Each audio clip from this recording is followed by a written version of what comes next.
जायका सियासत का। इस शो के को स्पॉन्सर हैं बावर्ची कोल्हू कच्ची घानी सरसों का तेल।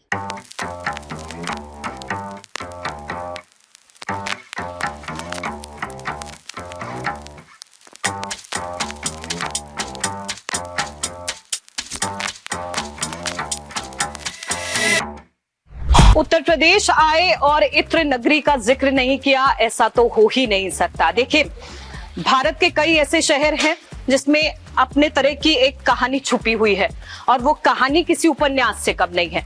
आज क्योंकि कन्नौज में मौजूद है, यहाँ की कहानी बेहद ही खास है और यहाँ इत्र नगरी इसको कहा जाता है। इत्र नगरी क्यों कहा जाता है? क्योंकि ये इत्र और परफ्यूम्स के लिए फेमस जगह है। यहाँ से बड़ा बिजनेस जनरेट होता है जो एक्सपोर्ट होता है।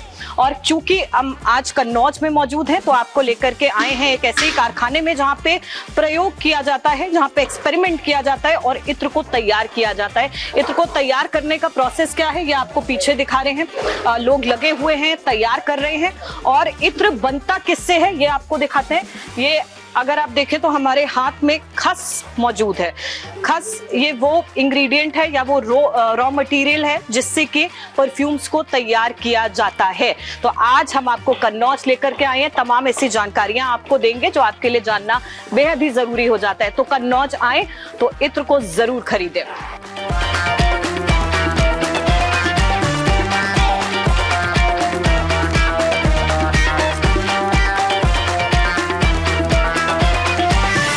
अभी हमने आपको खस दिखाया था जिससे इत्र तैयार किया जाता है। अब दूसरे हाथ में मेरे पास की वो मिट्टी है जिससे बड़ी ही सौंधी खुशबू आ रही है। अगर इसको सूंघा जाए, वो कहते हैं ना बरसात की खुशबू है, भुलाए नहीं भूलते लोग।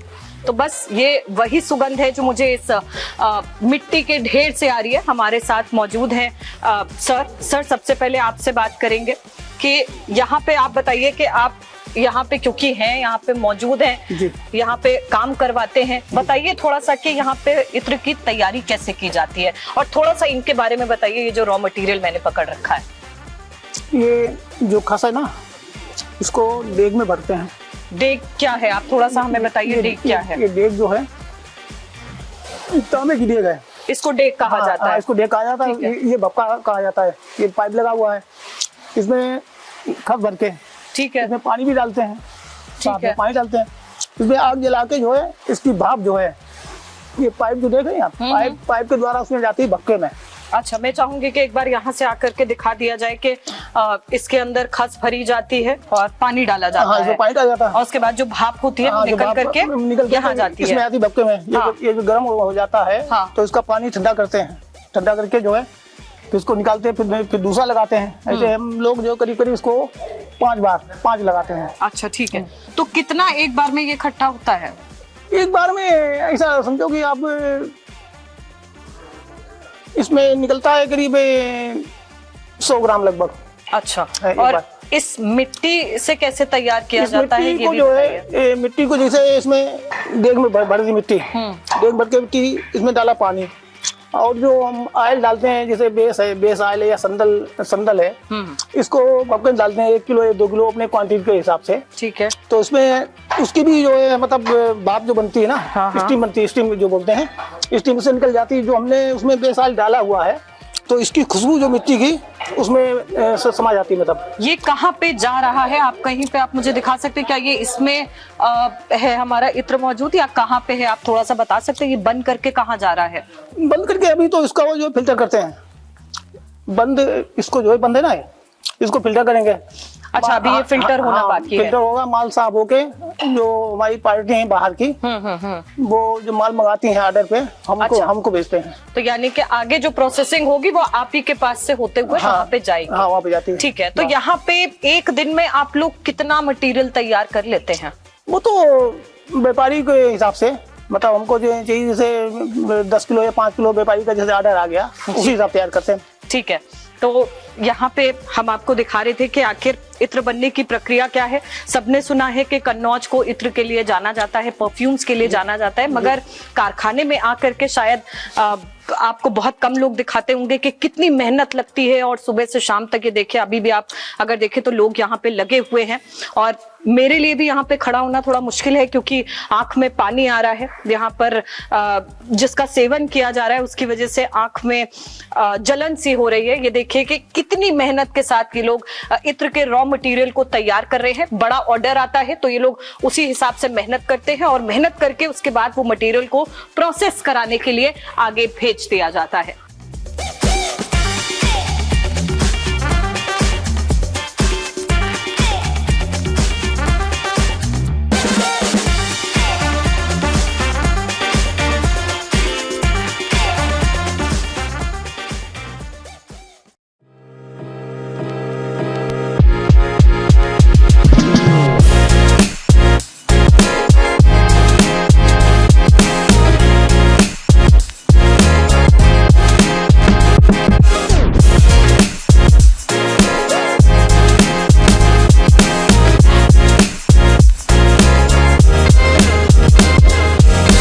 स्वागत है आप सभी का एबीसी न्यूज के खास प्रोग्राम जायका सियासत में। और आज हम मौजूद हैं इत्र नगरी कन्नौज में। तो आज हमारे जो स्पेशल गेस्ट होने वाले हैं शायद आपने एक्सपेक्ट नहीं किया था, पर क्योंकि अब हम कन्नौज में मौजूद हैं तो शायद आप वो गेस कर सकते हैं कि आखिर हमारे स्पेशल गेस्ट कौन होने वाले हैं।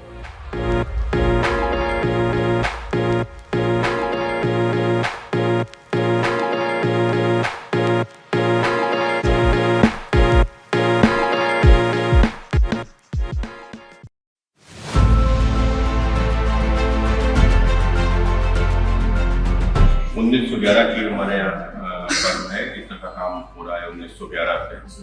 तो हम लोग की इत्र रेयर है और बहुत ही ओरिजिनल है, प्राकृतिक है, पवित्र है। तो इसको हम लोगों तक इसको पहुंचाने के लिए हम लोग इसको इस ब्रांड पे लाए हैं कि पहले तो ये बल्क में जाता था। दिखा सकते हैं ये रोज वाटर है। अच्छा, ये रोज वाटर ऑर्गेनिक है, ये प्योर, बिल्कुल 100% प्योर। हाँ, और इसी प्रकार से ये जो अपना चंदन पाउडर है जी, चंदन की लकड़ी का पाउडर है, ये पूजा में इस्तेमाल होता है और इसको कॉस्मेटिक के तौर पे भी। तो सर आप भी यूज करते हैं अपने यहाँ के प्रोडक्ट्स या फिर? हाँ, बिल्कुल यूज करते हैं, हमें तो बहुत पसंद है। और ये केसर है, ये कश्मीर से आती है, फ्रेश केसर है। तो चूंकि ये सब पूजा में भी इस्तेमाल होता है, तो पूजा में इस्तेमाल होने के लिए लोगों को शुद्ध चीजें मिलती नहीं है, तो शुद्ध चीजें मिले। ये बखूर, ये जो ये अगर लकड़ी होती है वो भी, ये असम में त्रिपुरा में होती है, ये उसका हो जाता है, इसको लोग जलाकर इसको सुगंध करते हैं।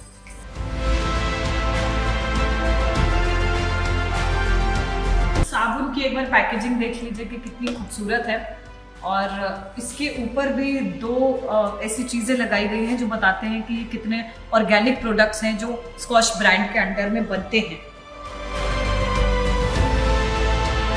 ये अरोमा कैंडल है, ये इसको देखिए एक बड़ी ब्यूटी दिखाना चाहेंगे कि इसमें जो काम किया गया है वो बेहद ही खूबसूरत है। तो न सिर्फ स्मेल बल्कि अगर आप इसके ढांचे को भी देखें तो ये भी बहुत ही खूबसूरत तरह से तैयार किया गया है। तो रोज ऑयल जो है वो शुद्ध गुलाब के फूल से ऑयल निकलता है। 40 किलो गुलाब में सिर्फ 6 ml ऑयल निकलता है। तो उसकी कीमत जो होती है, तो इसको इस बॉटल की कीमत 25,000 रुपए की बॉटल है। फाउंडर्स डेस्क है, तो इसकी शुरुआत जब करी है तो किस सोच के साथ करी, क्योंकि ये आपका एक पारिवारिक बिजनेस है? ये हमारा चूंकि पारिवारिक बिजनेस है और इसको अभी तक हम लोग इसको बल्क में जाता था, तो मैक्सिमम इसका पान मसाला वाले और जो कॉस्मेटिक्स वाले, तंबाकू वाले, ये लोग सब इत्र लेते थे। लेकिन ये इत्र का हमारे यहाँ प्रयोग सदियों से पूजा में भी होता आया है। तो पूजा में प्रयोग हो तो लोगों को पूजा के लिए शुद्ध इत्र मिलता नहीं है, तो इसलिए हम लोग शुद्ध इत्र और ऐसे श्रद्धालुओं को जो पूजा में इस इत्र का इस्तेमाल करते हैं या सुगंध का इस्तेमाल करते हैं, तो उनको पूजा के लिए सुगंधित चीजें बिल्कुल शुद्ध रूप से मिले, तो उसको लेकर हम लोगों ने प्रयास किया। जैसे हमारी अगरबत्ती है, तो अगरबत्ती आप देखो जब बनती है तो बहुत जगह पर अगरबत्ती को में लोग रिफ्यूज आइटम डालते हैं, जैसे फूल है तो फूल का आयल निकल गया, रिफ्यूज डालेंगे।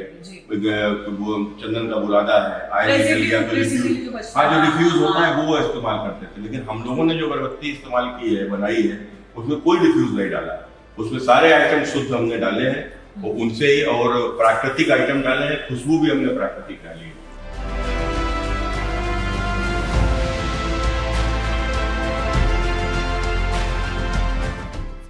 जायका सियासत का। इस शो के को स्पॉन्सर हैं बावर्ची कोल्हू कच्ची घानी सरसों का तेल। नमस्कार, स्वागत है आप सभी का एबीसी न्यूज की खास पेशकश जायका सियासत का शो में। और आज हम मौजूद हैं उत्तर प्रदेश की इत्र नगरी कहे जाने वाले कन्नौज की लोकसभा सीट में। तो बताते चले कि कन्नौज की जब बात होती है तो ये सिर्फ यूपी के लिए खास नहीं है, बल्कि देश के लिए भी ये बेहद ही चर्चित सीट मानी जाती है। चर्चित सिर्फ इसलिए नहीं क्योंकि यहाँ पे सपा का गढ़ माना गया है, बल्कि इसलिए भी क्योंकि सपा के गढ़ को भेदने का काम सांसद सुब्रत पाठक ने किया है। बीजेपी से बड़े नेता हैं सुब्रत पाठक जी। तो सुब्रत पाठक जी, बहुत बहुत स्वागत करती हूँ आपका एबीसी न्यूज की खास पेशकश जायका सियासत का में। तो आज चर्चा सिर्फ पॉलिटिकल नहीं रहने वाली है, बताते चलिए कि खाने पे भी हम बात करेंगे और असल जिंदगी में सुब्रत जी कैसे हैं ये भी जानने की थोड़ी सी कोशिश की जाएगी। तो सर, क्योंकि शुरुआत हम कर रहे हैं अपने एक पॉलिटिकल सेशन के साथ, सबसे पहले जब आपके परिचय की बात आती है तो हम कहते हैं कि आपने डिंपल यादव को हराया है। लंबे वक्त से अगर देखा जाए तो ये समाजवादी पार्टी का गढ़ माना गया है कन्नौज। अपने आप को आप कैसे देखते हैं? क्या ये पर्याय है आपके नाम का कि आपने यहाँ पे डिंपल यादव को हराया? नहीं, देखो, किसी को हराया विषय नहीं। तो दुर्भाग्य हमारे देश में इस प्रकार का कि लोकतंत्र आने के बाद जब राजतंत्र विदा हो गया, लेकिन उसके बाद लोकतंत्र के भीतर भी राजतंत्र को जीवित कर दिया गया ना। तो आप बताइए, ये डिंपल यादव जी का क्या योगदान था राजनीति में? अखिलेश यादव जी का क्या योगदान था राजनीति में, सिवाय इसके कि वो मुलायम सिंह जी के पुत्र हैं? और डिंपल यादव जी सिवाय इसके कि वो अखिलेश यादव जी की पत्नी है। नो, उसके बाद में आकर ये लोग सांसद चुने जाते थे। यहाँ किस प्रकार की व्यवस्था है। लेकिन ठीक है, उसके बाद आप लोग देखा धीरे धीरे यहाँ के ऊपर जब हम काम करते हुए, और फिर एक दिन स्थिति आई कि प्रधानमंत्री नरेंद्र मोदी जी की लोकप्रियता के कारण से कन्नौज की जनता ने एक मेरे जैसे साधारण व्यक्ति को आशीर्वाद दिया। मैं सांसद चुना गया।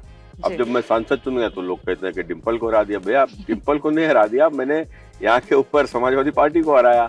कुल मिलाकर कोई बड़ा नहीं होता है, लोकतंत्र में सब बराबर होते हैं, भले ही वो किसी बड़े आदमी की पत्नी हो, बड़े आदमी की बहू हो, लेकिन लोकतंत्र में सब बराबर हैं, कोई छोटा बड़ा नहीं।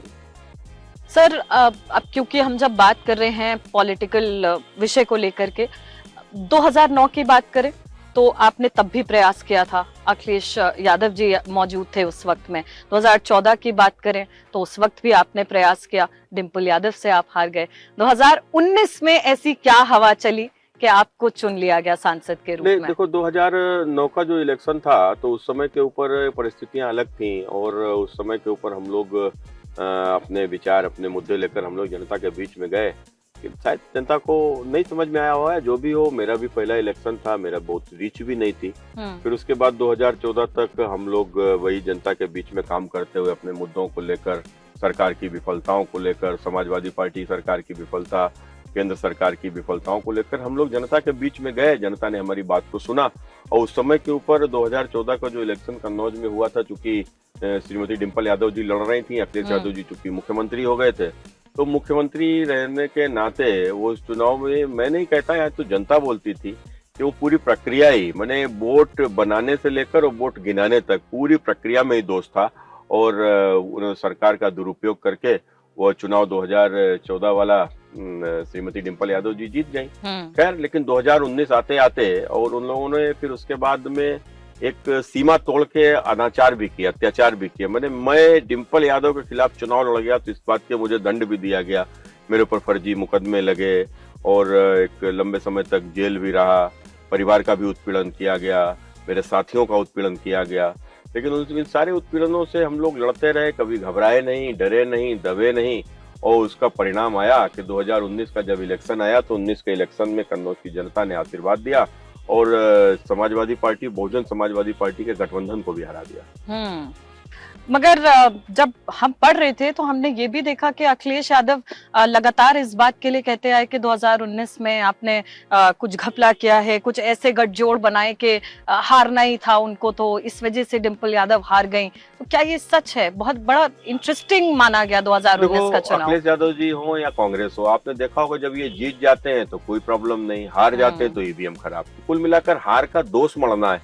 अरे भैया, अपने कारनामे तो देखो, आपने सरकार में रहते हुए क्या किया? आपने केवल परिवार के भले के अलावा कुछ किया है?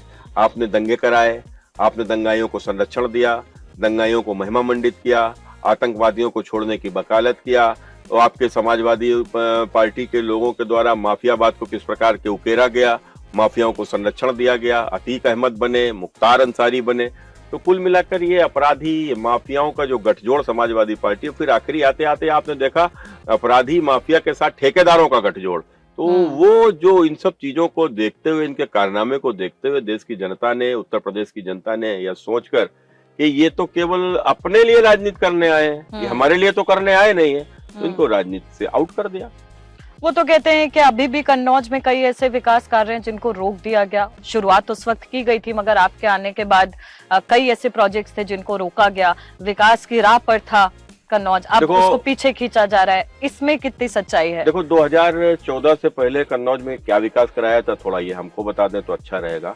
2014 में देश के प्रधानमंत्री नरेंद्र मोदी जी के आने के बाद में उन्होंने जिस प्रकार से उत्तर प्रदेश को बजट दिया, चूंकि 73 सांसद यहाँ से हमारे जीते थे, और उस बजट से ही सारे काम यहाँ के ऊपर शुरू हुए। कन्नौज में जो भी काम हुए नरेंद्र मोदी सरकार बनने के बाद ही हुए, ये सभी लोग जानते हैं। और खैर उसके बाद वो जो शुरू भी हुए और उनमें भी कहीं पूरा फंड ही नहीं दिया। मैंने यहाँ के ऊपर किसान मंडी बनाई, तो किसान मंडी अधूरी छोड़ी, उसमें मतलब 20% भी काम नहीं हुआ। हम लोगों ने 2017 के बाद से लगातार प्रयास करते हैं, और खासकर अभी 2022 में जब हमारे असीम अरुण जी भी जो यहाँ से विधायक चुने गए, तो चूंकि कन्नौज विधानसभा क्षेत्र में ही आता है किसान मंडी, तो उसमें हम लोगों ने मिलकर प्रयास करके आज उसको पूरा करा दिया। किसान मंडी पूरी हो गई है। अब आप देखो कि फॉरेंसिक लैब जो है, तो फॉरेंसिक लैब जो आई थी, केंद्र सरकार ने पैसा दिया था। कायदे से ये लैब का यहाँ कोई उद्देश्य, यहाँ इसका कन्नौज के विकास से इसका कोई संबंध नहीं है। ना तो कन्नौज के वैज्ञानिक इसमें लगेंगे, ना ही कन्नौज के कारीगर इसमें लगेंगे। कुल मिलाकर वो सब बाहर से अपॉइंट होकर बाहर से आने वाले लोग होंगे। तो आखिर इसको तो बनना चाहिए था कायदे से मंडल पर ही इसका बनना। मंडल में बनती तो ये कानपुर होती। अब ये तालकग्राम में बनी हुई है। बताओ, उत्तर प्रदेश भर से लोग आएंगे तो कैसे आएंगे? कैसे आएंगे यहाँ के ऊपर? तो कुल मिलाकर इसका यहाँ से कोई वास्ता नहीं है। इन्होंने परफ्यूम पार्क की घोषणा कर दी। परफ्यूम पार्क की घोषणा की, ना तो उसके लिए कोई जमीन रिक्वायरमेंट हुई, ना उसके लिए कोई फंड था, कुछ भी नहीं था। और परफ्यूम पार्क का मतलब क्या है? कन्नौज तो इत्र के लिए जाना जाता है। इत्र माने नेचुरल ऑयल, माने प्राकृतिक सुगंध। तो ये आप परफ्यूम नाम दे रहे हो, परफ्यूम से क्या मतलब था कन्नौज का? खैर हमारी सरकार आई, हमने महाराज जी से बात किया, और यहाँ के ऊपर एक अतर पार्क घोषित ही नहीं हुआ, बल्कि उसके लिए जमीन एक्वायर हुई, उसकी पूरी प्लानिंग की, कैसे उसमें काम किया जाएगा, कैसे हम यहाँ के लोगों को वन डिस्ट्रिक्ट वन प्रोडक्ट में ओडीओपी स्कीम में हम लोगों ने इत्र को ज्वाइन कराया। महाराज जी ने उसको ज्वाइन किया। और उसके बाद में अभी इत्र का हम लोग कैसे बाहर इसकी बिक्री करेंगे, इसको विदेशों में भी लेकर जाएंगे, क्या उसका? तो इसको लेकर एक पूरा प्लान किया है यहाँ के व्यापारियों की, प्लस यहाँ के जो एफएफडीसी के जो वैज्ञानिक हैं, उनको मिला जुला कर एक पूरा उसका खाका तैयार किया गया है कि उसके मतलब रोड मैप कैसे इसको आगे बढ़ाएंगे, उसको पूरा तैयार किया। और आज वो लगभग पूरा तैयार हो चुका है। केवल जमीन अलॉटमेंट ही होनी है। जब योगी जी की बात होती है तो कहा जाता है कि आप योगी जी और मोदी जी के बड़े प्रिय माने जाते हैं। तो ऐसा क्या है कि आप बाकियों से अलग हैं? नहीं, देखो, प्रिय माने भारतीय जनता पार्टी का प्रत्येक कार्यकर्ता, और प्रत्येक कार्यकर्ता अपने ऊपर के नेता को प्रिय है। जो हमारे नीचे के जो कार्यकर्ता हैं हमें प्रिय है, क्योंकि जो काम करते हैं। अब मैं काम करता हूं तो स्वाभाविक रूप से माननीय प्रधानमंत्री जी और माननीय मुख्यमंत्री जी, शायद हमारे सारे नेता, हमारे राष्ट्रीय अध्यक्ष जी, हमारे गृह मंत्री जी, हमारे प्रदेश अध्यक्ष जी, हमारे क्षेत्र अध्यक्ष जी, तो स्वाभाविक है कि जब आप काम करते हो, और जब काम करते हो तो आपको सराहना मिलती है। जायका सियासत का इस शो के को स्पॉन्सर हैं बावर्ची कोल्हू कच्ची घानी सरसों का तेल। आपके पर बाबा जो थे वो भी कांग्रेस से जुड़े हुए थे, आपके बाबा थे वो बीजेपी में आए, आपके जो पिताजी थे उनकी भी विचारधारा जो थी वो भी संघ के साथ की रही है। तो क्या इस वजह से अगर देखा जाए तो पारिवारिक नाता तो आपका कांग्रेस से भी रहा है, देखो कभी मन नहीं हुआ कि कांग्रेस में जाना चाहिए? देखो क्या था कि जैसा कि अब चूंकि हमारी तो पैदाइश, हम तो बोलते हैं हम लोग जन्म से भाजपा ही है। मेरी पैदाइश 79 है और भाजपा की 80 है। हाँ। तो हम तो मानते हैं कि मेरी तो जन्म से ही मैं भाजपा ही हूँ। हाँ। लेकिन ये जरूर था कि घर में जिस प्रकार से जानकारी मिलती थी कि हमारे जो परबाबा पंडित काशी प्रसाद पाठक जी, वो उस समय कांग्रेस के समय पर यहाँ पर कांग्रेस में लोकल जो वाडी थी उसमें शायद कोषाध्यक्ष भी रहे थे, ऐसा लोग बताते हैं। तो और उन लोगों ने उस समय पर गांधी जी का यहाँ कन्नौज में स्वागत किया था। आज भी गांधी चबूतरा बना हुआ है जहाँ गांधी जी आए थे। तो उसके बाद में कांग्रेस में ही रहे। बाबा भी मेरे कांग्रेस के लिए काम करते रहे। लेकिन 75 में जब इमरजेंसी आई है और इमरजेंसी तक हम लोग संघ से जुड़ चुके थे। तो संघ परिवार से जुड़ने के कारण से कह लो या जो भी कह लो कि वो जो 75 वाला जो इमरजेंसी का जो विरोध था उसके कारण से बाबा ने सन 77 में जनता पार्टी को ज्वाइन किया। और जनता पार्टी ज्वाइन करने के बाद में फिर वो जनता पार्टी टूट गई और जनता पार्टी टूट गई, फिर वहां से भारतीय जनता पार्टी अलग बनी। और जब भारतीय जनता पार्टी अलग बनी तो उसके संस्थापक सदस्यों में बाबा थे। तो कुल मिलाकर जो संघ के कारण से वो भारतीय जनता पार्टी में आए।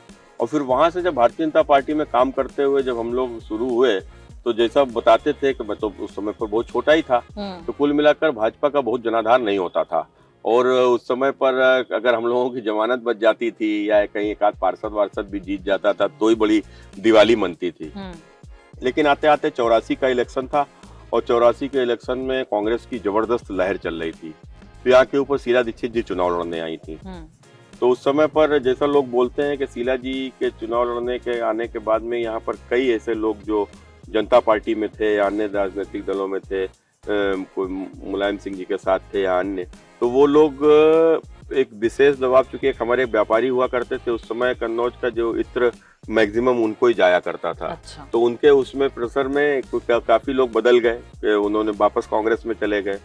हमारे यहाँ भी शीला दीक्षित जी आई तो बाबा इस किस्सा को बताते थे। तो जब शीला जी हमारे यहाँ आई तो उस समय फोन से जो भी टाइमिंग सेट हुई होगी तो उन्होंने फोन जब किया और जब फोन किया तो बाबा ने उठाया तो बोले वो फलाने बोलना हो, तो उन्हें हाँ बताइए भैया। तो उन्होंने कहा ऐसे ऐसे शीला जी आई हैं। तो उन्हें हाँ मेरे सामने बैठी हुई हैं, तो हम चाहते हैं पाठक जी आप शीला जी की मदद करो। तो बाबा ने मेरे छूटते कहा कि देखो भैया, मेरे हराए शीला जी हार नहीं जाएंगी और मेरे जिताए शीला जी जीत नहीं जाएंगी। और हमें मालूम है कि हमारी पार्टी लड़ाई में भी नहीं है, लेकिन उसके बावजूद वोट मेरा भाजपा को जाएगा। राजनीति अपने जगह है और व्यापार अपने जगह है। हम विचारों से समझौता नहीं करेंगे। व्यापार आपको कल बंद करना हो आज बंद कर दो। तो उधर से जो आवाज है पाठक जी, मुझे बहुत अच्छा लगा आपने इस प्रकार की बात कही। अब कम से कम मुझे इसलिए भी अच्छा लगा कि मैं भी संघ से जुड़ा हुआ हूँ। तो ये किस प्रकार का, तो ये वाकया रहा, तो ये हम लोगों का बैकग्राउंड रहा। तो खैर धीरे धीरे फिर यहाँ पर भाजपा के अच्छे दिन भी शुरू हुए। 90 के दशक में राम मंदिर आंदोलन के बाद से यहाँ भारतीय जनता पार्टी चुनाव भी जीतने लगी, हमारे विधायक चुने जाने लगे यहाँ के ऊपर। और उसके बाद में फिर जब भाजपा का कमजोर समय आया 2002 के बाद से, जब 2001 के बाद से जब हमारी सरकार यहाँ पर चली गई और उसके बाद में बाबू कल्याण सिंह जी अलग हो गए, तो बहुत भाजपा में एक आपस में एक विद्रोह टाइप का हो गया। तो उन सब चीजों से धीरे धीरे हम लोग कमजोर आए। लेकिन उस समय तक मैं भी अपना पढ़ाई पूरी करके और मैं बिजनेस में चला गया था। तो 2006-07 में एक बार ऐसी स्थिति आई कि चूंकि बहुजन समाजवादी पार्टी में ब्राह्मणों का उस समय जुड़ाव हो रहा था, हमारे पास भी प्रयास हुए, आपको भी बुलाया गया था, मगर आपने बड़े प्रयास हुए, लेकिन कड़े शब्दों में कह दिया था कि नहीं भाजपा का साथ नहीं छोड़ेंगे। भारतीय जनता पार्टी, हमने लोग कहेंगे अभी हमारे बाबा एक्सपायर हुए और अभी देखो ये पार्टी छोड़कर चले गए, तो हम भारतीय जनता पार्टी नहीं छोड़ पाएंगे। आपके साथ चर्चा को आगे बढ़ाएंगे, लेकिन उससे पहले चाहेंगे कि आप स्वाद भी लेते रहें। हमारे प्रोग्राम का नाम जायका सियासत का है, सियासत की चर्चा चल रही है बिल्कुल, मगर बिना खिलाए आपको यहाँ से जाने नहीं देंगे। मीठा न खाएं तो ये संभव नहीं है, तो इसलिए कन्नौज में आपके लिए मिष्ठान का विशेष प्रबंध किया है। तो मैं चाहूंगी पहले आप इसको थोड़ा सा बताइए, ये हम कन्नौज में आए हैं तो इत्र के लिए तो हम सभी जानते हैं फेमस है, ये क्या है? थोड़ा सा अगर आप इसके बारे में बताएंगे। बताया गया कि ये कन्नौज की बड़ी फेमस, ये यहाँ की फेमस मलाई चाप है और ये यहाँ पर एक तो अच्छी मशहूर दुकानें हैं उनमें ही बनता है और वहीं से एक खास आपके लिए तैयार करके भेजा गया है। तो मीठे के शौकीन है कि नमकीन के शौकीन है, ये बताइए, अब खाते क्या शौक है? तो अब हम लोग क्योंकि कन्नौज में जन्मे हैं तो कन्नौज में तो मिष्ठान का एक अलग ही क्रेज है, तो हम लोग तो मिठाई के शौकीन हैं। किस तरह का खाना खाना पसंद करते हैं? घर पे खाते हैं कि बाहर खाते हैं? जंक फूड खाने के शौकीन है कि घर पे खाते हैं? देखो अब चूंकि हम लोग बिजनेस में रहे, बिजनेस के कारण से बहुत बाहर भागना दौड़ना ये सब रहा, तो बहुत खाया बाहर का, ढाबे का, रेस्टोरेंट्स का, और जंक फूड्स भी खाए। पिज्जा एक टाइम बहुत पसंद था, बहुत पिज्जा खाते थे। बर्गर भी पसंद था, बर्गर अब भी खाते खाते हैं? थे। नहीं अब नहीं, अब तो खाना केवल वो अच्छा लगता है अपने घर का, और वो भी घर में जो है अपना जो अपना रोटी दाल रोटी चावल वही जो अपना घर में बनता है, हरी सब्जी। और शाम को लेकिन हम लोग जो है, हमको पूड़ी पसंद है, हमारे घर में रोज पूड़ी खाते पीढ़ियों हैं? से पूड़ी बनती है, हाँ। तो अक्सर हम लोग पूड़ी ही खाते हैं शाम को। अच्छा, जैसे जनरली लोग शाम को अवॉइड करते हैं, भारी हाँ, खाना तो नहीं खाएंगे। हम लोगों के यहाँ जनरली शाम के भोजन में पूड़ी बनती है, हम लोग वही अपना देसी घी की पूड़ी खाते हैं। और पूड़ी के साथ भी जैसे सर्दियों का समय है तो इसे भुने आलू का भरता और उसमें घी डालकर उसका वाह। आनंद ही अलग आता है। वाह ये आपने बढ़िया चीज बताई। कन्नौज में आए और क्या खा के जाएं, ये हमारे व्यूअर्स को बताइए कि अगर कन्नौज आते हैं तो क्या खाना चाहिए? नहीं, कन्नौज में अगर आप ऐसा कि कन्नौज की कोई स्पेशल कोई चीज खाने के लिए तो ऐसा तो यहाँ पर कुछ भी नहीं है, लेकिन हाँ यहाँ की जो मिष्ठान है और यहाँ पर जो अन्य चीजें हैं वो बड़ी उत्कृष्ट हैं। और भाई यहाँ के ऊपर कटियार स्वीट्स है, दया की स्वीट्स है, सूरज स्वीट्स है, तो इस प्रकार से कुछ अच्छी जो दुकानें यहाँ के ऊपर हैं, और भी अच्छी दुकानें हैं। मिठाई गली पूरी मिठाई गली के नाम से फेमस है यहाँ के ऊपर, तो वहाँ की आप सोन पापड़ी खाइए तो आपको एक अलग आनंद आएगा। तो कुल मिलाकर कन्नौज में आप जहाँ भी जाएंगे खाएंगे तो कन्नौज के जायके का आनंद ही अलग आएगा। अरे वाह, अरे वाह। जायका सियासत का इस शो के को स्पॉन्सर हैं बावर्ची कोल्हू कच्ची घानी सरसों का तेल। आप लगातार समाजवादी पार्टी पे बरसते हुए नजर आते हैं। अखिलेश जी की बात करें तो वो भी आपको लेकर के लगातार ट्विटर पे घेरते हुए नजर आते हैं। आखिर ये क्या रेशियो में चल रहा है, किस प्रोपोर्शन में चल रहा है, ये इक्वेशन कौन सी आप डेवलप कर रहे हैं उनके साथ में, ये कौन सा याराना चल रहा है? नहीं देखो इनको लोगों को क्या लगता है ना कि ये चूंकि राज परिवार से आए हुए लोग हैं और इनके पिताजी राजा हैं, तो राजा बनने का अधिकार केवल इन्हीं के पास में है, तो दूसरा कैसे चुनाव लड़ सकता है? एक साधारण आदमी आके मेरे खिलाफ कैसे चुनाव लड़ गया, कैसे उसने हमको टक्कर दे दी, फिर हरा हमको कैसे दिया? तो ये चीज शायद उनको बर्दाश्त नहीं होती है, और इसी कारण से वो थोड़ा तुच्छ समझते हैं और दबाने का प्रयास करते हैं। मैं उनसे हर बार यही कहता हूँ कि ना मैं आपसे दबता हूँ और ना मैं आपसे डरता हूँ। तो कुल मिलाकर आप अपना काम करिए और मैं अपना काम कर रहा हूँ। आपकी विचारधारा अलग है, मेरी विचारधारा अलग है। अच्छा, एक बात आपसे और पूछते हैं क्योंकि हमारे व्यूअर्स देख रहे हैं। तो एक बड़ा सवाल हमारे पास ये है कि समाजवादी पार्टी ने ऐसे कौन से काम किए हैं या ऐसे कौन से काम नहीं किए हैं जो भाजपा करने जा रही है या भाजपा कर रही है? देखो समाजवादी पार्टी के कारनामे तो हमने आपको गिनाए हैं, और बाकी वो अपने कुछ काम गिनाते हैं कि हमने ये मेडिकल कॉलेज बनाया, हमने ये किया वो किया, तो कुल मिला एक्सप्रेस वे का अपना बताते हैं। तो हम तो सिर्फ उसमें यही कहते हैं कि समाजवादी ने जो काम किया कन्नौज में, तो क्या कोई एहसान किया क्या? अगर समाजवादी पार्टी ने काम किया तो समाजवादी पार्टी को, अखिलेश को कन्नौज ने सांसद बनाया, उनके पिताजी को कन्नौज ने सांसद बनाया, उनकी पत्नी को कन्नौज ने सांसद बनाया। पिछले 30 साल जब से मेरा जन्म हुआ है, मैंने तो जब से होश संभाला है, तो शीला जी को तो मुझे ध्यान में नहीं, लेकिन उसके बाद से कंटिन्यू समाजवादी पार्टी का यहाँ से सांसद रहा है। तो आपने जो कुछ भी कन्नौज में किया है, कंटिन्यू एमएलए समाजवादी पार्टी के सब रहे हैं। तो आपने जो किया कोई एहसान किया क्या? अब आप बताइए, अब हमारी बारी आई, अब हमने अखिलेश ने ये काम किया। अरे भैया, हमने अखिलेश मुख्यमंत्री रहे, एक मुख्यमंत्री की तुलना क्या सांसद से करोगे? एक सांसद की तुलना सांसद से करो। सांसद अखिलेश ने क्या किया, मुझसे तुलना करिए। सांसद डिंपल ने क्या किया, आप मुझसे तुलना करिए। कितनी बार ये लोग संसद में इन्होंने कन्नौज को लेकर कोई आवाज उठाई, सबके विजुअल होते हैं, वीडियो आप लाइए सामने। मैंने क्या क्या किया, मैं तो अपने वीडियो पोस्ट कर चुका हूँ कि मैंने संसद से क्या डिमांड्स की। भाई सांसद का कार्य क्या, काम क्या होता है? सांसद का काम होता है प्रधानमंत्री को चुनना, तो सांसद प्रधानमंत्री को चुन देता है, और प्रधानमंत्री का काम होता है क्षेत्र का विकास करना। और जिस प्रकार से आप देखो, अगर ये बात करते हैं मेडिकल कॉलेज की, तो आप बताओ भैया, मेडिकल कॉलेज को आप जो रिफर से आपने शिलान्यास किया था, बनाया, मायावती जी ने नाम उन्होंने रखा, बाबा साहब का आपने नाम बदल दिया, और 5 साल उसको रिफर सेंटर रखा। आज मेडिकल कॉलेज को चलाने का काम हमारी सरकार ने किया। उसके बाद में अगर आप कहते हो कि आपने एक्सप्रेस वे बनाया, तो हमने इतना बड़ा जीटी रोड बनाया, आपको देखना चाहिए। अगर नहीं दिखता है तो देख लो आके कन्नौज में। और उसके साथ ही साथ आपने जिस प्रकार से यहाँ के ऊपर जो आप अधूरे कार्य छोड़ के गए थे, 20%, 25%, उनको सबको पूरा करने का काम किया। यदि हम चाहते हम कोई दूसरा प्रोजेक्ट लाते, अगर ये प्रोजेक्ट हम खाली छोड़ देते तो उससे नुकसान किसका होता? मेरी सरकार का नुकसान होता और मेरे कन्नौज का नुकसान होता। हमने एको भी प्रोजेक्ट को रोका नहीं और सारे प्रोजेक्टों को पूरा करने का काम किया। कन्नौज के जब विकास की बात होती है तो बहुत ही धीमी रफ्तार है।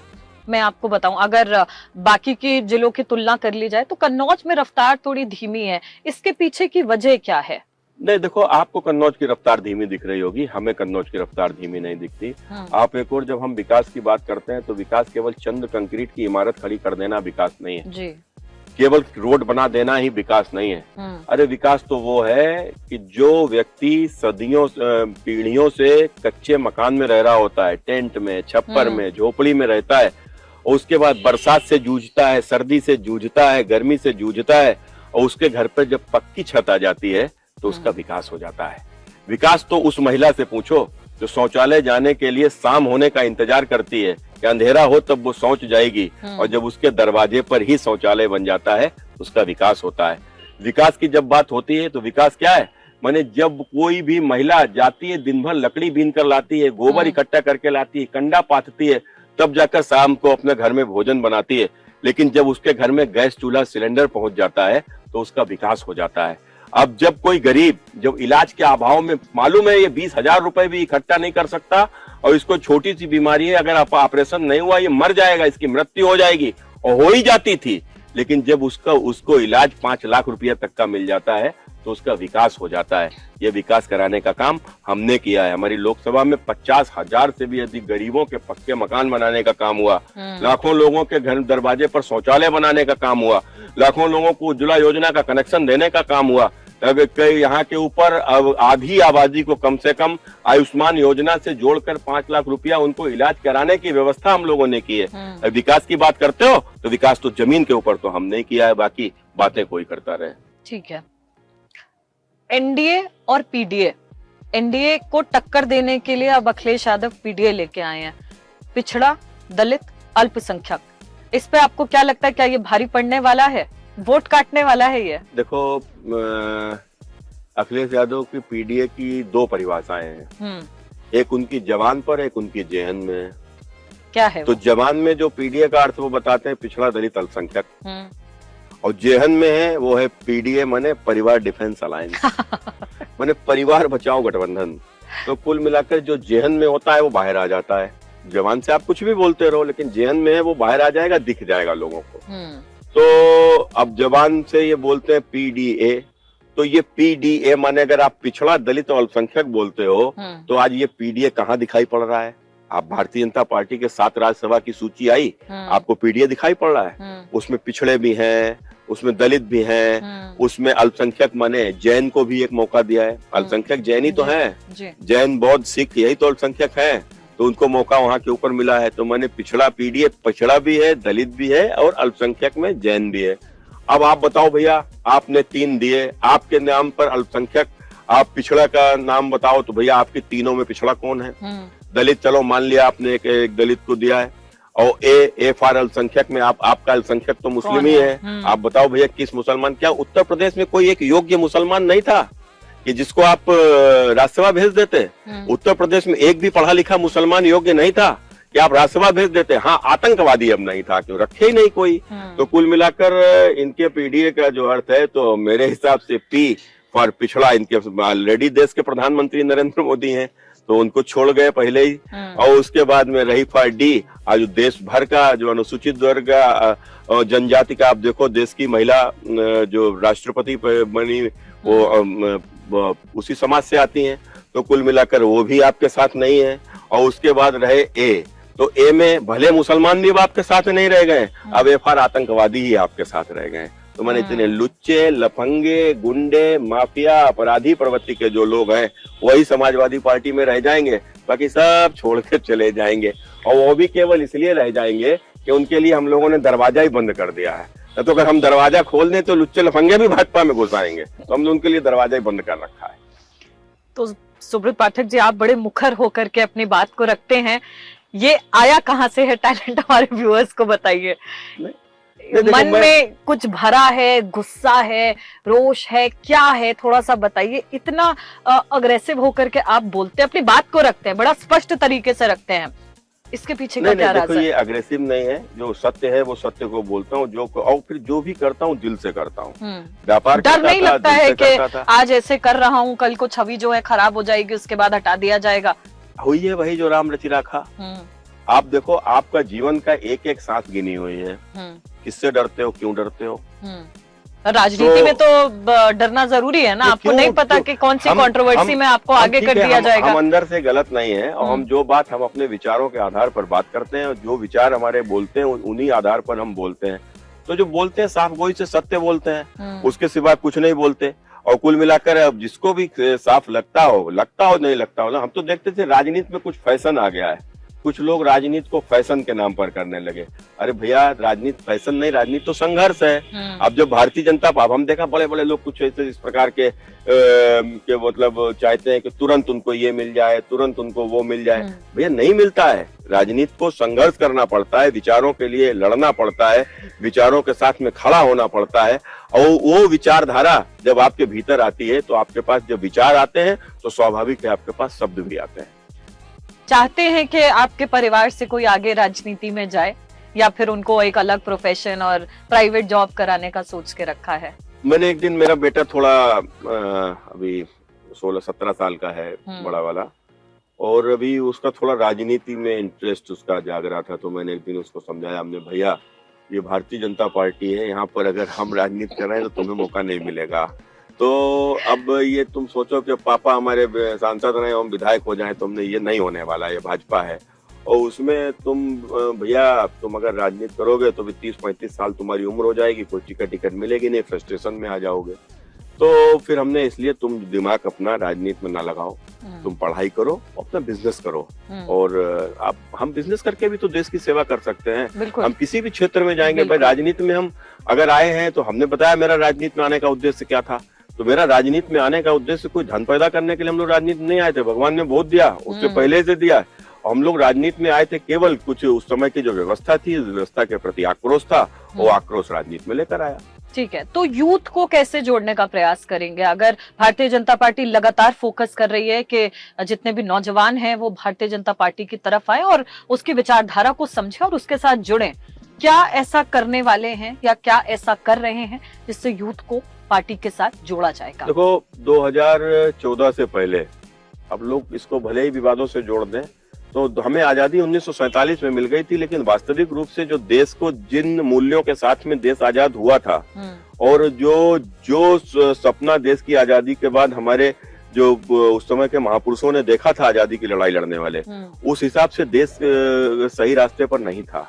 2014 आने के बाद में, प्रधानमंत्री नरेंद्र मोदी जी के आने के बाद में, जिस प्रकार से आज सरकार चली है, जिस प्रकार से प्लानिंग हो रही है कि 25 साल बाद हमारी पॉपुलेशन क्या होगी, 25 साल बाद हमको आवश्यकता क्या होगी, उस आवश्यकता के आधार पर हम क्या करें। आप देखो, कभी किसी प्रधानमंत्री ने सोचा कि मेक इन इंडिया भी होना चाहिए?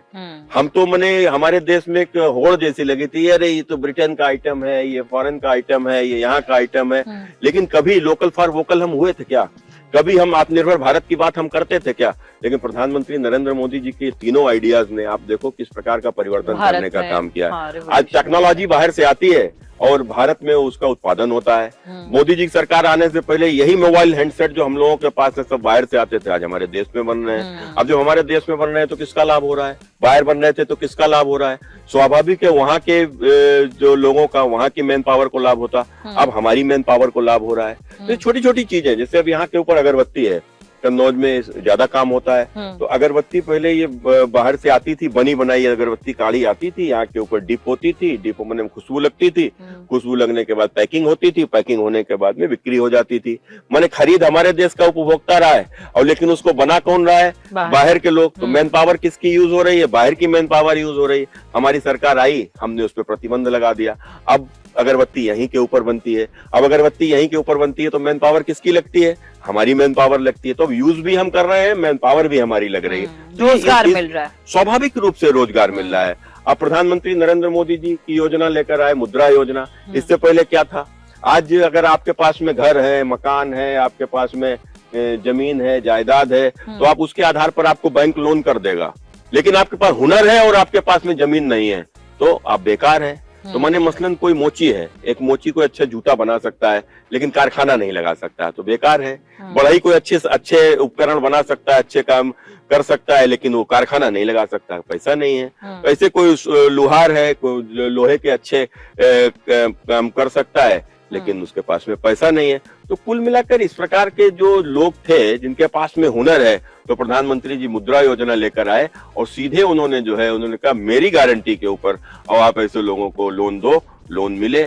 कितने लोगों को अपने व्यवसाय खड़े हो गए, startup India, stand up India, कितने सारे कार्यक्रम इस प्रकार से लाए। खासकर महिलाओं का भी सशक्तिकरण, उनको भी किस प्रकार से बिजनेस से जोड़ा। हमारे देश में अनुसूचित जाति जनजाति के लोग खासकर ये ज्यादातर ये नौकरी में मिलते थे, बिजनेस इनके नहीं दिखते थे। लेकिन आप देखो इस स्टैंड अप योजना के अंतर्गत कितने सारे लोगों को आज एससी और अनुसूचित समाज के लोगों को आज अपने उनके रोजगार के अवसर हैं। हजार करोड़ की कंपनियां हो गई हैं। तो कुल मिलाकर इस क्षेत्र में बहुत काम देश के प्रधानमंत्री ने किया है और एक आत्मनिर्भर भारत और लोकल फॉर वोकल का उनका जो चला है, तो आज लोग इंडिया की चीज, हमारे क्षेत्र की बनी हुई चीज, आज उसको लोग प्रेफर कर रहे हैं, वरीयता दे रहे हैं। जायका सियासत का इस शो के को स्पॉन्सर हैं बावर्ची कोल्हू कच्ची घानी सरसों का तेल। सुब्रत जी, थोड़ा सा खा लिया जाए। आपसे मैं इतने सवाल कर रही हूँ और आपके पास जवाब दो हैं वो नॉन स्टॉप है। जायका पे भी बात कर रहे हैं क्योंकि आपसे ये भी जानना चाहेंगे। ये सेम के बीज है, ये फर्रुखाबाद से आते हैं, बड़ी ये मशहूर है यहीं के ऊपर और जल्दी कहीं मिलते नहीं है। ये बड़े हेल्दी माने जाते हैं, तो शानदार है। खाने को लेकर के आपसे चर्चा कर रहे हैं, तो थोड़ा सा और बताइए कि खाने में आपको क्या पसंद है। डिशेस का नाम बताइए कि क्या पसंद करते हैं। कहीं जाते हैं तो कुछ स्पेसिफिक ढूंढते हैं या दाल रोटी खा लेते हैं, चावल से काम चला लेते हैं? कुछ नहीं चाहिए हमको, बस पीली वाली अरहर की दाल पसंद है और उसके साथ सब्जियों में अगर आप बात करो तो हमको भिंडी पसंद है, हमको करेला पसंद है, हमको आलू एक चाहिए कोई भी पर डे सब्जी में। आलू तो मस्ट है। हाँ, आलू का ना हो कुछ तो बने ना बने आलू जरूर बने। आलू का ना हो तो आलू उबाल के उसका केवल भरता ही बना दो तो वो भी चलेगा, लेकिन आलू जरूर चाहिए सब्जी में। तो ये है इस प्रकार से थोड़ा चूजी है, हम हर चीज नहीं खाते। अच्छा। तो जैसे लौकी हम नहीं खा सकते। हाँ, लौकी नहीं खा सकते हैं, एक्सक्लूसिव लौकी नहीं खा सकते। तो ऐसे बहुत से मतलब खा लेते, लेकिन ये कहो कि खा ले तो मतलब पसंद नहीं है लौकी खाना।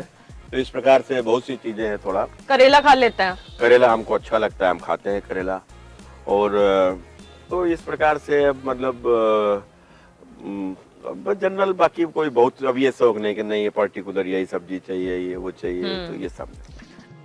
अपने रूटीन को कैसे मैनेज करते हैं? बड़ा व्यस्त रहता होगा अब, क्योंकि सांसद जी हैं तो फिर काम भी होंगे, जन सुनवाई भी कर रहे हैं, लोगों की मदद भी कर रहे हैं, अपने भी काम करने हैं, परिवार को भी देखना है। फिटनेस कैसे मेंटेन करते हैं? अब राजनीति में आने के बाद में तो पारिवारिक जीवन में तो बहुत चोट होती है, स्वाभाविक है। जो समय बच्चों को देना चाहिए नहीं दे पाते हैं, जो समय पत्नी को देना हो चाहिए वो नहीं दे पाते हैं। पत्नी की भी जिम्मेदारी रहती है, तो वो स्वाभाविक है बच्चों को पढ़ाने के लिए। फिर कानपुर रहती थी, अब दिल्ली में है, तो अब उतना समय नहीं दे सकते, संभव ही नहीं है। आप जब राजनीति में जाते हो, किसी पोजीशन पे हो जाते हो, तो आप पूरी तरीके से जनता के लिए आप समर्पित हो, जनता के ही हो आप। तो मलाल रह गया इस बात का कि घर वालों को समय नहीं दे पाए, राजनीति में सक्रियता थी तो घर से थोड़ा दूरी हो गई। इसमें मलाल नहीं रहेगा, लेकिन इसमें यह है कि जो हमारा दायित्व है उसको तो निभाना ही पड़ेगा। तो कुल मिलाकर अब जब राजनीति में आए तो कहते ना ओखली में जब सर्दियाँ तो फिर डरना काहे का। और दूसरी बात, राजनीति में तो भाई सीधी सी बात है, मैं तो एक बात बोलता हूँ, जागते रहो भागते रहो, दो ही काम है, जागते रहो भागते रहो। तो कुल मिलाकर आप सोने का जितना समय मिल जाता है, उसके अलावा तो पूरा दिन फिर जनता को समर्पित हो जाता है। फिटनेस के लिए आप सिर्फ अपनी नींद पूरी लेते हैं या फिर कुछ एक्स्ट्रा भी करते हैं? पूरी लेते हैं, योगा करते हैं या एक्सरसाइज है? करते हैं कि ट्रेडमिल के माध्यम से थोड़ा हम लोग कार्डियो आप कर लेते हैं, थोड़ा साइकिलिंग कर लेते हैं। जब लेकिन अब रोजाना हो जाए तो नहीं हो पाता है। ठीक है, तो यानी आप इस समय वर्कलोडेड हैं, जनता के लिए समर्पित है, काम करते रहते हैं। राम मंदिर को लेकर के आपसे एक सवाल करूंगी, क्योंकि मैंने कहा कि विवादों से आपका पुराना नाता रहा है। जब समाजवादी पार्टी में अखिलेश यादव को निमंत्रण देने की बात हो रही थी तो आपने कहा था कि इनको निमंत्रण देने की कोई जरूरत नहीं है। क्यों जरूरत नहीं है? राम तो सबके हैं। देखो क्या है कि समाजवादी पार्टी जो राम भक्तों की हत्यारी है, इन निर्दोष राम भक्तों के ऊपर गोली चलाई थी, उनका कसूर क्या था? उनका कसूर सिर्फ इतना ही तो था कि वो राम के दीवाने लोग थे और अयोध्या पहुंच गए थे। आपने केवल वोट की राजनीति के कारण से आपने उनको निर्दोषों के ऊपर हत्या करा दी, गोली चलवा दी कि आपको कोई पर्टिकुलर वोट आपको मिल जाएगा। इस वोट के कारण से आपने उन राम भक्तों की हत्या कराई। हत्या कराने के बाद में आज तक माफी नहीं मांगी, बल्कि उल्टे ये और कहा कि और गोली चलानी पड़ती, और लोगों को मरवाना पड़ता तो मरवाते। अरे क्या मरवाते यार, हम लोग तो खुद ही मरने के लिए घूम रहे थे। वहां जो कोई गया तो कोई डरा था क्या? जान दे दिया राम के लिए, ये कोई डरा नहीं।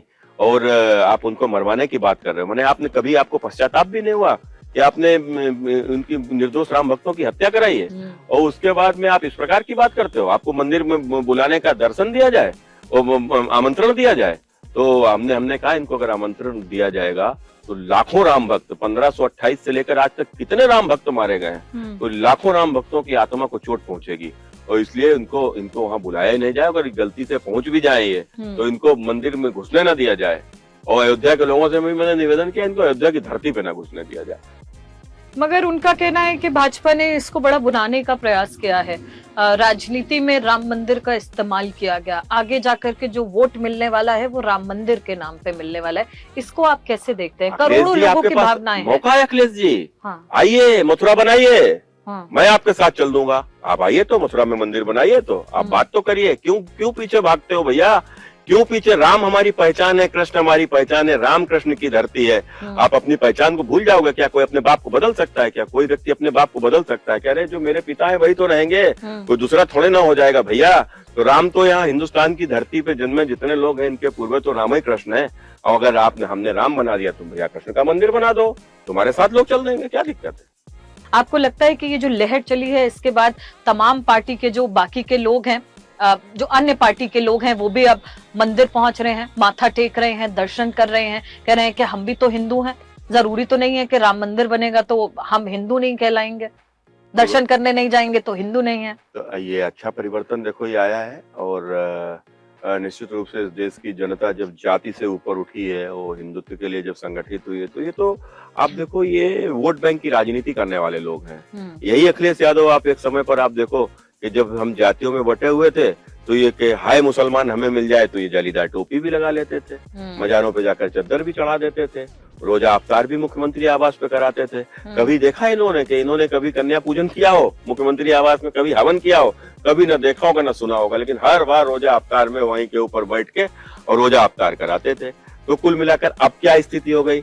आज देखो, अब जब इन्होंने देख लिया कि नहीं अब तो वोट हिंदू हो गया है, तो फिर वही जो खुद टोपी कभी जालीदार लगाते थे, आज बगल में भी कोई जालीदार टोपी लगाए ना खड़ा हो जाए, इसकी भी चिंता करें।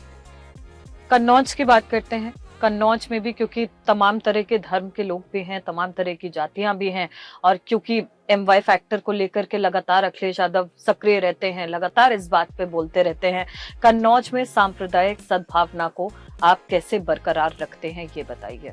बड़ा मुश्किल हो जाता होगा क्योंकि आप मुखर होकर के बोलते हैं कि हिंदुत्व को बढ़ावा दिया जा रहा है, इसको लेकर के आप कैसे बैलेंस आउट करते हैं? देखो, वायलेंस जब किसी के साथ अन्याय नहीं होगा, किसी के साथ अत्याचार नहीं होगा, तो स्वाभाविक रूप से किसी को जो है इस प्रकार की स्थितियां होंगी नहीं। मेरा बहुत स्पष्ट मानना है कि कोई भी हो, मोदी जी स्पष्ट कहते हैं कि जो गरीब है ना, इस गरीब की कोई जाति नहीं होती है। गरीब हर जाति में है, या गरीब अगड़ा भी है, गरीब पिछड़ा भी है, गरीब अनुसूचित भी है, गरीब जनजाति भी है, या गरीब हिंदू भी है, गरीब मुसलमान भी है। गरीबी का धर्म नहीं है। कुल मिलाकर ये जो गरीब जो है ना, गरीब की समस्या को गरीब ही समझ सकता है, उसकी पीड़ा को एक गरीब ही समझ सकता है।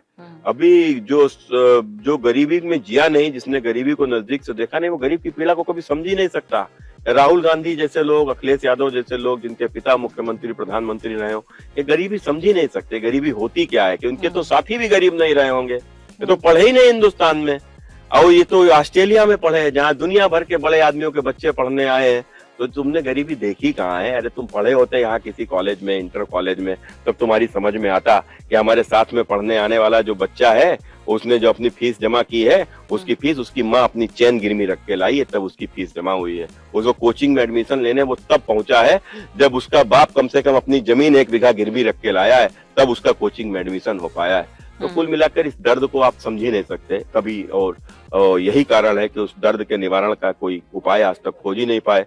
मोदी एक गरीब का बेटा, बताओ कोई कल्पना कर सकता है?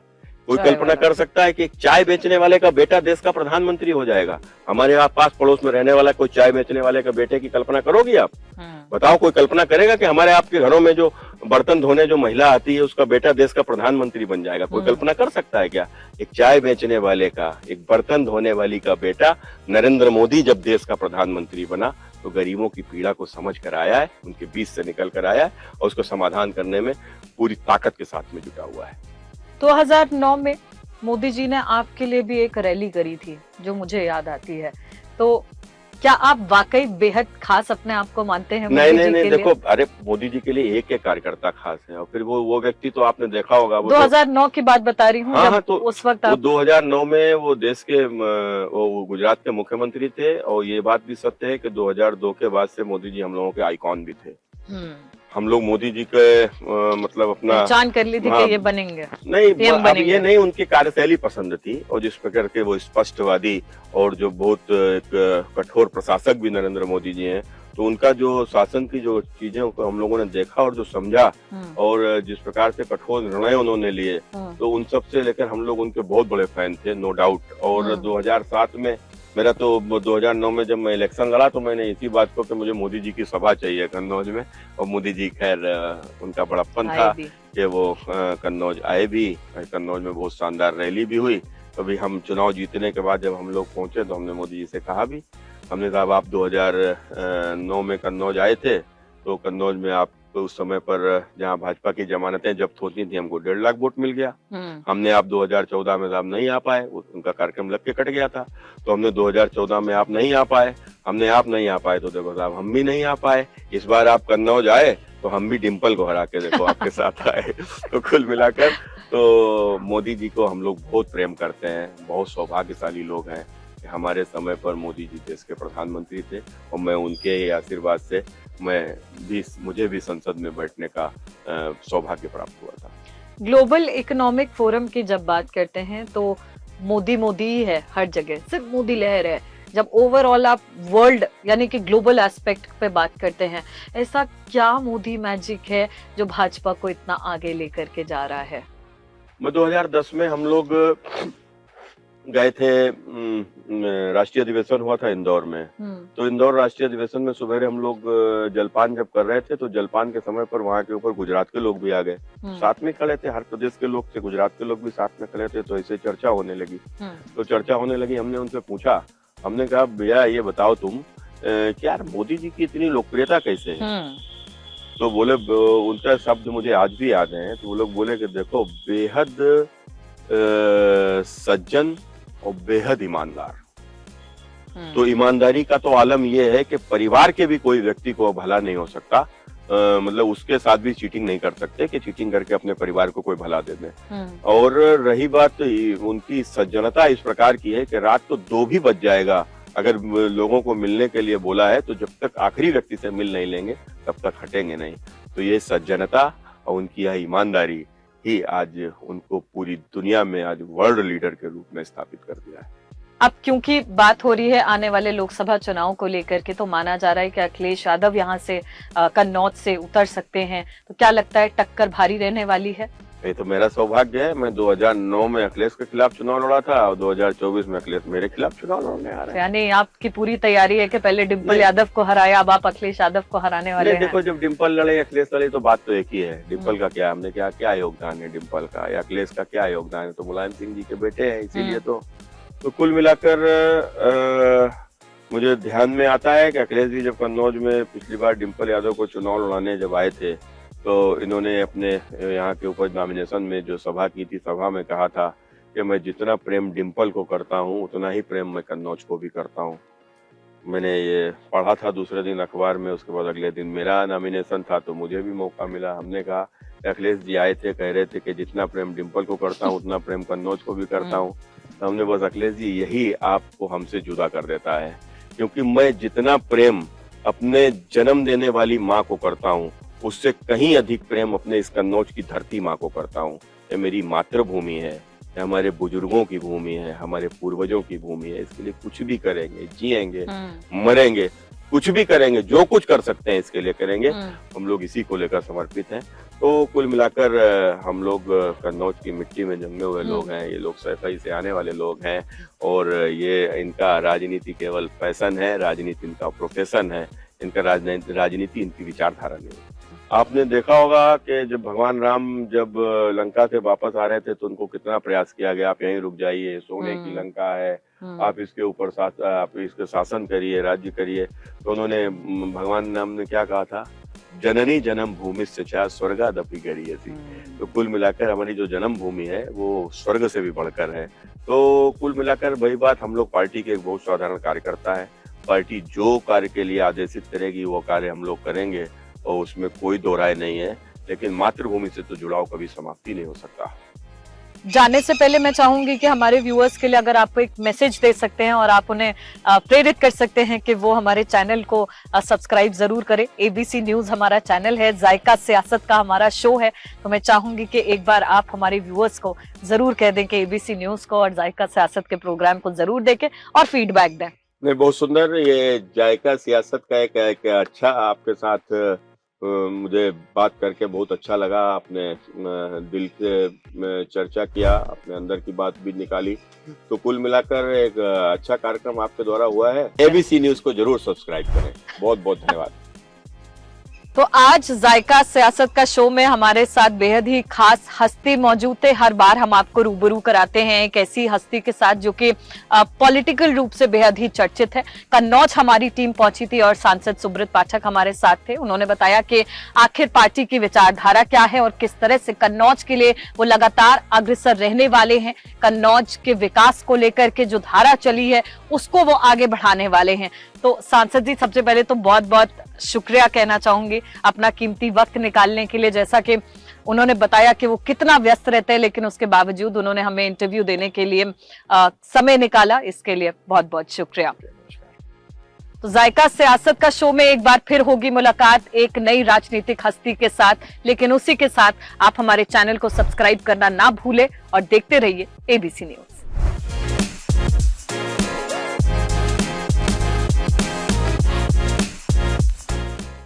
जायका सियासत का इस शो के को स्पॉन्सर हैं बावर्ची कोल्हू कच्ची घानी सरसों का तेल।